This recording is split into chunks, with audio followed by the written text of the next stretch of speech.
Peace and love, you beautiful miracles of a spiritual level of being. Nathan here from a spiritual level of being, and today I want to discuss blasphemy laws. Now, there's no logical, compassionate, rational reason at all for blasphemy laws. They should not exist, and sadly, they do in some Islamic states and other states in the world.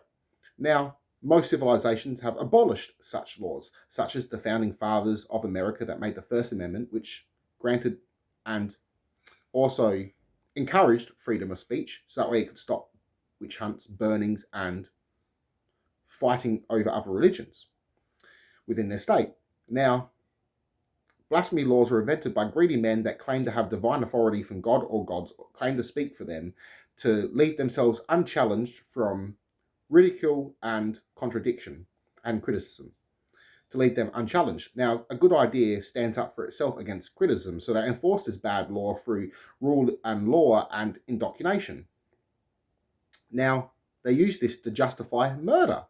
So they convince a group of people that someone fighting against them or resisting them is evil, then that gives them a moral obligation to go to war. And this is how most religious atrocities are caused. Now, throughout the ancient era of the Catholic Church, they were burning people left, right, and centre simply for women standing up against their husbands, for learning how to read and write, for even learning how to paint. They said these actions were influenced by the devil and they couldn't be intelligent women. This was oppression against women, even suppression of science and alchemy. Now, they would burn people for saying the world was spinning, for saying the universe was eternal, which it is, saying the world isn't flat. So religious atrocities are caused from bad ideas that are enforced onto the people, so that way these ideas are left unchallenged. So it gives said power to these groups or individuals that claim to have divine authority.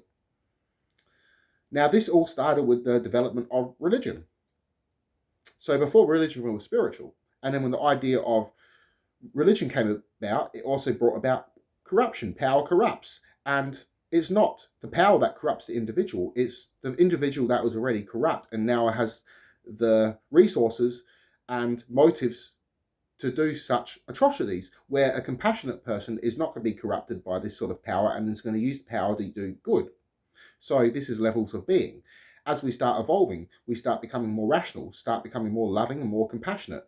And this is why today's society has really advanced compared to our past ancestors that were constantly at wars over religion. Our wars have now decreased, and we still have a lot more progress to go. So this is with developments of love and compassion. So said rulers don't like the advancement too much of its people because they fear they can't rule over them, where this is not our future. Our future is for all of us to rule collectively as a community.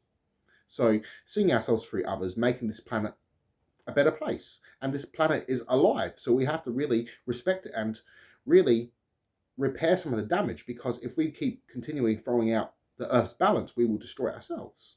And this is because of a material way of thinking or seeking outside of ourselves through cause of religion. Now, religion doesn't cause all wars. It's also caused by materialism, materialistic ways of thinking, where we must also look from within ourselves and see logic and compassion. Peace and love, everyone. I love you all. Connect to one mind and soul. Namaste.